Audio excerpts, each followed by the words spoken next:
Welcome to another edition of the Giants Huddle podcast brought to you by Citizens, the official bank of the Giants. I am John Schmelk. Thank you so much for being with us. Coming to you from the Hackensack Meridian Health podcast studio. Keep getting better.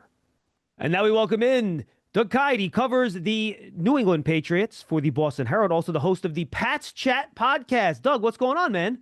Doing well. How are you doing, John? I'm doing great. First of all, how's San Francisco in the Super Bowl, man?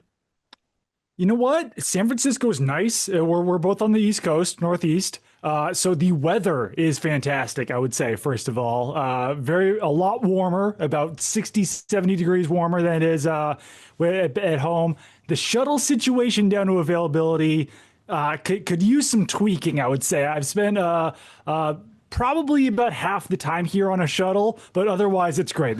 No one likes to hear the media complain. Traffic in the Bay Area bad? No way. I don't believe that for a second. I know. Yeah. And things are just far away from each other down here. Yeah, I can imagine. Try to get that whole Bay Area kind of involved, which is what they try to do for these events. All right. So the reason we're having Doug on today, folks, is that he covers the Patriots, and Giant fans have brought this up, that the Patriots were in a very similar situation to the Giants are right now before this season. Hiring a new head coach with a history of winning, second-year quarterback that was a first-round pick, et cetera, et cetera, et cetera. So, Doug, I don't want to lead you anywhere in this podcast, so I'm just going to lay it out for you. What do you think was... We'll start with the most important key factor to the Patriots' turnaround from going top 5 pick last year, 2 consecutive 4-win seasons to being in the Super Bowl. The number one thing to me was Drake May's ascension.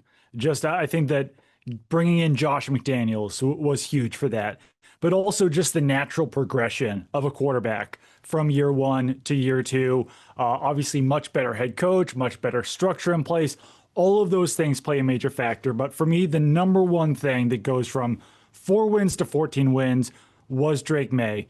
But there was a lot of other factors involved. Mike Vrabel, a clear number 2, basically a 1A. Just bringing in the culture that he did, the buy-in that he did. And the other things are maybe a little bit more fluky, like who hits 100% on a free agent class other than the Patriots? And then to also hit the way that they did on the draft class as well. Those aren't things that you can typically predict, but an early round number 3 overall quarterback and a head coach with Mike Vrabel's just experience and wherewithal, those were really big. Let's start with Drake May. You said that was number 1. Where did you see the biggest jump from him, and where do you think Josh McDaniels impacted him the most? I think accuracy was probably number 1. And in just not turning the ball over as much. And I think that Josh McDaniels can control the second aspect a lot more than the first aspect. The first aspect is just being more comfortable in the NFL, growing as a quarterback. But the lack of turnovers that he had in year 1, that's where Josh McDaniels plays along. And for years and years and years, that was such a major factor in the Patriots' success. And that's easy to do when you've got Tom Brady at quarterback and he just naturally doesn't turn the ball over. But last year, Drake May did turn the ball over quite a bit. We've seen it tick back up here in the playoffs, but during the regular season, he was protecting the ball really well in most of the games that they won. Beyond that, he picks and chooses his spots to run the ball a lot better this year. He's scrambling to throw rather than just scrambling to pick up yards. And if he has to run for a first down, he'll do it, but he also knows he has to protect himself. I think that just the overall confidence that he had this year as a passer plays into that as well, because when you're not as confident as a passer, maybe when you're not as confident in the offense, you're just going to take off and run more. When you know what you're seeing, when you know that you can deliver the ball where you want to go, then you're going to be looking to throw the ball a lot more, because that can obviously lead to bigger plays. So he was just phenomenal early in the season and really throughout the season on deep balls. The tons of growth, but those were the biggest things I saw. And my understanding is that McDaniels really challenged him, right? Like a lot of times with these young quarterbacks, coaches will kind of spoon feed them, set things up for them. But this has really been, all right, well, this is the offense. If you read this out, we'll set the picture for you, but you really need to do the work of getting through your progressions and figuring out where to go based on what the defense is doing. It seems like McDaniels really challenged May, and he responded well to that. Yeah, and I think that that's kind of when they're growing together. Right? I think that you don't do that if you're Josh McDaniels if you don't think that Drake May can handle it, obviously. Right. And during the spring, I think that they were still kind of feeling each other out a little bit, seeing how much the Josh could give Drake. With Drake, seeing how much he could say, like, yeah, I don't really like doing this. I do like doing this a little bit more.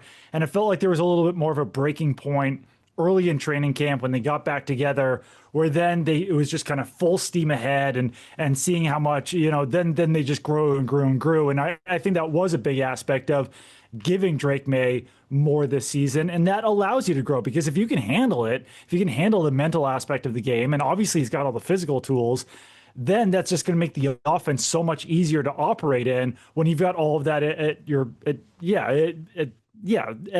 sorry, it's a long week. I'm losing track of words, but when you can do that, it makes things a lot easier. How much did May adjust to what McDaniel was having him do and learn it and figure it out? And how much did McDaniel say, all right, as I'm learning about Drake May, I understand what he's good at, maybe what he's not good at yet. And did he adjust his system to what May had a better chance of being successful at? Yeah, I think that Josh tweaked his system a little bit for Drake May. And I think that the time off for Josh McDaniels also helped in that respect, where he was able to tour some other programs. He was with the Bills last spring, the Chiefs, USC. He was kind of all over the place learning about different offenses and learning how other offenses tick. So I think that was a big factor, is that he was able to tailor the offense a little bit more to Drake May. Josh McDaniels also isn't working with a single offensive assistant who's ever been on staff with him before. So I think that played a major factor as well, where he can bring in some other elements of the offense. But it was also, obviously, the biggest thing is that Drake has to adjust to Josh McDaniels' system, because at the end of the day, this is still the system that Josh McDaniels was running with the Patriots from 2007 until he left in 2021. So that's the biggest factor, is that Drake May definitely had to adjust to a different system. It certainly certain factors help there, though, too. Like I mentioned, a lot of the offensive assistants, none of them have ever worked with Josh before, but they had coached in the system that Drake was in last year. So that was a really good learning tool for, like, quarterbacks coach Ashton Grant. He had worked with Alex Van Pelt, the Patriots' previous offensive coordinator in Cleveland. So he was kind of like a translator a little bit for Drake May early on in the process. Huddle up, get in here. If you're lined up here, you gotta go over the middle with it to score. Right. How do we make that happen? I don't know, but Citizens does. Make sense of your money with Citizens, official bank of Eli Manning. I think that makes sense. All right, let's jump over to Vrabel. Where did you see his stamp on the organization and the team show up the most? Yeah, I mean, it's really all over the place. And I think the biggest thing overall, I mentioned it earlier, is just the buy-in, because it's really hard when you take over a team that went 4-13. And then you've only got, by week one, like 27 players, something like that, 30 players from the previous year's roster, which means that you've had to bring in all of these veteran players, a ton of rookies. And for me, I think the most challenging aspect of that is to get the veterans to buy in. The rookies don't know any better. Like, they're probably going to buy into any head coach. But the veteran like Morgan Moses, who's 34 years old and has lost a lot in his career, or a guy like Austin Hooper, even, who's 31-year-old tight end. He's been with the Patriots the last couple of years. Like, these guys can just get a little bit jaded, but they're just as bought in as the rookies in this program. And Mike Vrabel, it's really amazing some of the things that he did to get these guys to buy in too. Like, he was basically like, when you're starting a new job and you're learning new people and you're like playing games with them, like, those are the type of things he was doing with the Patriots back in the spring. Like, all right, we're going to blindfold someone and then like have someone else lead them around. And like, it sounds so cheesy and corny, but the players actually really enjoyed it, and it allowed them to learn more about their teammates. And anytime you ask any Patriots player, like, what's the difference this year? Why were you guys able to overcome so much? Why were you able to go from 4-13 to 14-3? They all just talk about, like, we care about each other as human beings. We learn more about each other. Like, we're all friends. We're all, and like, once again, that sounds so cliche and it sounds so cheesy, but they clearly believe it. Yeah, how much did Vrabel try to put his imprint on the offensive side of the ball, or was that simply, McDaniels, this is your show, I'm getting out of your way? No, yeah, I don't think it was like that because Vrabel, it really is that kind of like CEO type head coach where he's not running the defense, he's not running the offense, he's in on offensive meetings, he's in on defensive meetings, he's trying to put a stamp on everything. He knows that he's not like he's never played quarterback before, so he can't go in there and teach Drake May anything about technique. He has played receiver though. He has played, yes, he's played a lot of tight end in his career, so he can definitely go in there with Hunter Henry and Austin Hooper and teach them a thing or two. But no, but I think that he definitely has had his stamp on the offense, and I think that he's even said it a few times in the media when like there's too many trick plays or something like that. He's like, we don't want to get too cute out there. So it's been really interesting seeing him and Josh McDaniels kind of evolve together, and it seems like they really have a deep appreciation for each other at this point in the season. And I think that they've learned how to work together. And Vrabel has something in everything. Like he's working with everyone, and his assistant John's striker Stretch. He's got his imprint on everything. It's they're definitely not just focused on one side of the ball for sure. And then I got to imagine probably even a bigger imprint on defense, right? Because Terrell Williams obviously is a step aside. He had the cancer diagnosis, Zach Kurz to come in. I know Mike Vrabel has been very careful to kind of give all the credit to Zach Kerr on that side of the ball. But I got to imagine that a lot of what they're doing on defense probably has to do a lot with what Mike Vrabel's principles are on that side of the ball, given where his history is as a player. Definitely, yeah, because Mike Vrabel was a defensive coordinator for 1 year with the Texans, so he certainly knows what he's doing on that side of the ball. Played outside linebacker, obviously, for a number of years, but he I wouldn't say he downplayed the impact of Terrell Williams leaving the team early in the season, because obviously you wouldn't want to do that. But something they did say early on was that, we work together. Like everything is collaborative anyway. So it's not like he was, I think, trying to downplay the impact of it by just saying like, hey, we all have a voice anyway. So now it's just Zach Core calling plays, but we still all have a voice. We still all work together in that aspect. But no, I think that he definitely had a much bigger say in the defense this year just because of that. Like you, not only do you lose your defensive coordinator, but the Patriots' defensive assistants in general lacked a ton of experience this year. Like almost no one on the defensive staff had even coached a position before. Like Mike Smith, the outside linebackers coach, he was really one of the only ones who had actually coached a position before. Zach Core started off as an inside linebackers coach. Yeah, he's with the Giants last year as like a defensive assistant. Now he's calling plays as defensive coordinator. They actually had much more experience on the offensive side of the ball. So they would have been better set up for success if they had lost their OC rather than their DC. So it's a huge testament to what Zach Core has done himself as the defensive play caller and interim defensive coordinator, but it also just goes to show how much of an impact Mike Vrabel has had on the defense, that they have been able to actually even just improve as the season's gone along, whereas most teams might crater a little bit when they lose their DC. There are no metrics or statistics you could use to answer this question, but I know when the Giants played the Patriots, you just kind of felt like you were playing a Mike Vrabel team. They're smacking Jackson Dart around. They're playing very physical. How much does just Vrabel's personality and his general approach to how you play the game permeate the building? Because I'm thinking about John Harbaugh now, right? Permeate the building and just filter down to how his assistants coach, how his players play, that just make the entire personality of the team and how they play different than what they were in prior years, even if, as you said, maybe half the 53 is the same.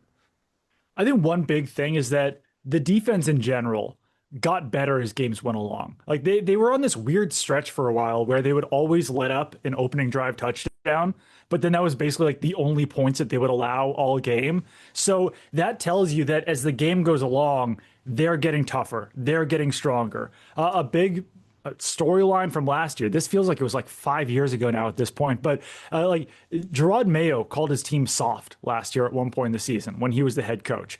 And like you would not for 1 second look at this Patriots team and call them soft. And first of all, I don't think Mike Vrabel would call them soft even if they were playing soft, but it is pretty amazing that they go from this quote unquote soft team according to their head coach last year to a team that quite frankly, probably has no business even playing in the Super Bowl based on the talent on the roster. But they're all playing together. They're all playing hard.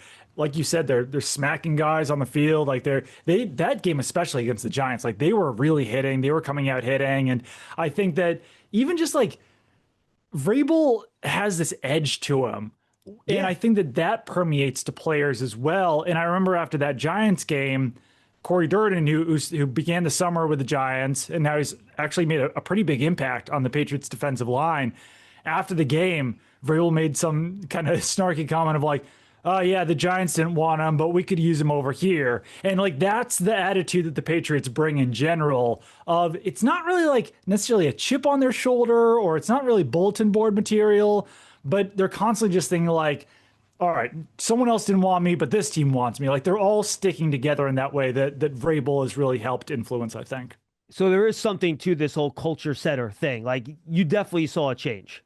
Yeah. Oh, absolutely. Yeah. I mean, this team, it's so much more buttoned up than it was last year. And honestly, like, listen, I have no idea. I haven't covered the Seahawks all year, so I don't know them nearly as well, and they could still wind up blowing out the Patriots. I have no idea. But even just going from one media availability to the other this week, which I did yesterday, like this Patriots team is just, it's more professional. It's more buttoned up. I think that comes from Vrabel too, because he was asked about it today of just like showing people respect, even if it's the media, even if it's like the guys inside the building, even if it's the interns or the cooking staff or whatever it is, like they know that they have to treat everyone a certain way. And that's not to say that the Seahawks were disrespectful or anything yesterday, but it's just, it's got a different vibe to me. All right, so let's get to the third thing you mentioned, and that was batting 1,000 in free agency. And you're right. Yes. I mean, I'm going to list the players, and his fans probably don't realize the number of guys that they brought in that were hits here. Matt Collins is someone that has played more snaps than any other wide receiver for the Patriots this year. 2 rookie draft picks, not free agents, but new players, Will Campbell and Jared Wilson. Garrett Bradbury in free agency. Yep. You mentioned Morgan Moses in free agency. You talked about Austin Hooper coming back. Travion Henderson, a draft pick. Then Milton Williams, which a lot of people scoffed at that contract. Like, I can't believe they gave him that much money. It's a hit. Howard Landry, people scoffed at that contract. It's worked. Robert Spillane, a smaller deal. It's worked. Keelavon Chason was on the scrap heap. It worked. People said, Carlton Davis, really? A third contract for a cornerback? Well, guess what? It worked. And to hit on all of those, it really is amazing. What was it, over $200 million of guarantees they gave out this summer? It's a crazy, crazy approach. Yeah, and obviously, yeah, you can't name them all. You didn't even mention Stephon Diggs. Like that one worked. Like, I mean, like, yeah, I know it's the easiest one to overlook, but that's the funny thing too, is that Stephon Diggs, he wasn't at the top of their list of wide receivers either. Like they're going after Chris Godwin. They're showing interest in Cooper Kupp. They're showing interest in DK Metcalf, all these different guys. They lose out on all of them, and that's like, all right, we'll sign Stephon Diggs. Then he has 1,000 yards. And who would have thought that was going to be possible after last year when he tears his ACL in October? And yeah, it's really pretty wild how well all of those guys have done. And obviously, I'm not being facetious when I say it's luck, but there's some luck involved, but it also is them finding the right guys. And they knew most of those players one way or the other before they signed them. The one that they really didn't was Milton Williams. They had never coached Milton Williams before, and he's been a huge impact maker on defense. He's brought he's been a tone setter. He's brought an attitude to the defense. But almost everyone else, someone on staff had worked with. Even Stephon Diggs, Todd Downing was with him with the Vikings way back in the day. So they knew the personalities that they were bringing in.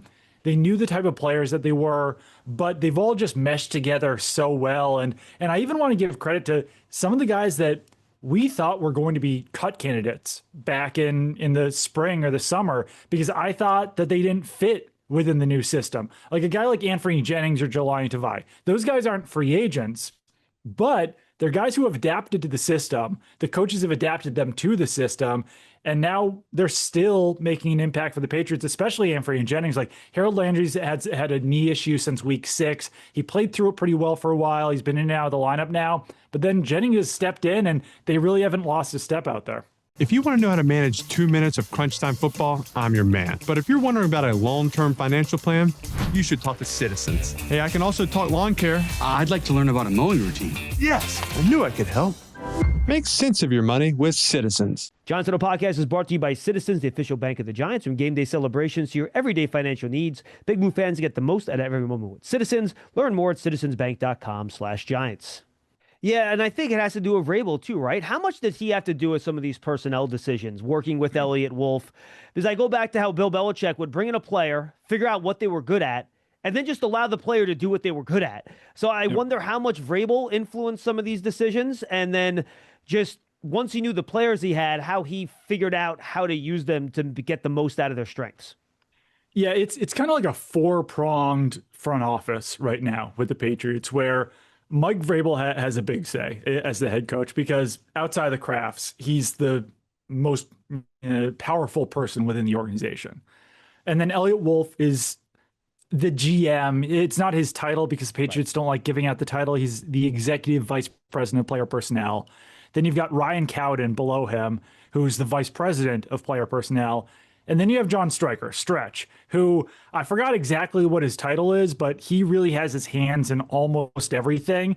And he's got a say in personnel as well. So it's really about the four of them all coming together. But no, absolutely, Vrabel's got a say. They could say that Elliott Wolf has the final say in personnel decisions, but they really do have to all work together. And obviously, Vrabel's not scouting the 7th-round picks like Elliott Wolf and Ryan Cowden are, but he knows what he wants for his system. And I was talking to Elliott Wolf a couple of weeks ago, and he said that when Mike Vrabel was first hired, he asked Vrabel, okay, give me a few games from the Titans, from your time with the Titans, that really exemplify what you're looking for in players, what you're looking for on offense, what you're looking for on defense. Us as a scouting staff, we'll watch that and we'll have a better sense of what you're looking for. And I think that even beyond that, that allows them to have better conversations with Mike Vrabel and personnel too, to say like, hey, we think this guy might be able to do that. We think that this guy might be able to do that. And then also it's just the coaching staff in general. I remember midway through the season, Caleb Von Chasen that you mentioned, he started last year as a practice squad player with the Raiders. Now he's got a career high in sacks. He's a starter on the edge.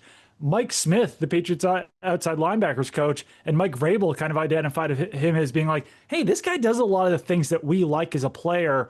Like, why don't we scoop him up? And he was a little bit later in the process. And I mean, that signing's worked out as well as any of the other additions this offseason. All right, Doug, did we miss anything? And if not, just give me your keys. How do the Patriots walk out of the Super Bowl 60 with a win? Yeah, I don't think we missed anything too much on the building process. It really has been kind of amazing how it's all come together. But for them to win this game, first of all, Drake May has to play better than he's played in the playoffs. It's funny because, listen, I'm not going to, I don't want to criticize anyone. There was no reason to watch the Patriots during the regular season, at least for the first half of it. Like, this team was supposed to win 7 games, whatever, and they were on 1 o'clock with the 4th CBS team. Like, anyone outside of New England basically couldn't watch the Patriots this year. But you can really tell the people who've only watched the Patriots in the playoffs because they're like, oh, Drake May looks like he's like, Brad Johnson out there or like Trent Dilfer. It's like, no. He was a legitimate MVP candidate for the season. He was fantastic. He has to get back to that level in this game against the Seahawks, and they have to keep continuing to play to their strengths. Patriots' run defense has been incredible all season. As long as Milton Williams and Robert Spillane have been on the field, they have to be able to neutralize Kenneth Walker on offense. Christian Gonzalez, he's not going to travel with Jackson Smith and Jigba, but when he's covering him, he's got to be able to neutralize him and lock him down as much as possible. And when he's not on him, they're probably going to be doubling Smith and Jigba, and they've got to do their job, because if they don't do their job in a double team, that's going to leave a lot of other guys wide open. So those are really my big keys in this game. If they can do those things, I think they've got a really good chance of winning this game. It's so tough to know or to predict what's going to happen in this one. But I will say one thing, definitely don't think it's going to be the blowout that a lot of people think it is on the Seahawks side. Tell the folks where they can find all your great work this week that want to get ready for the Super Bowl, Doug.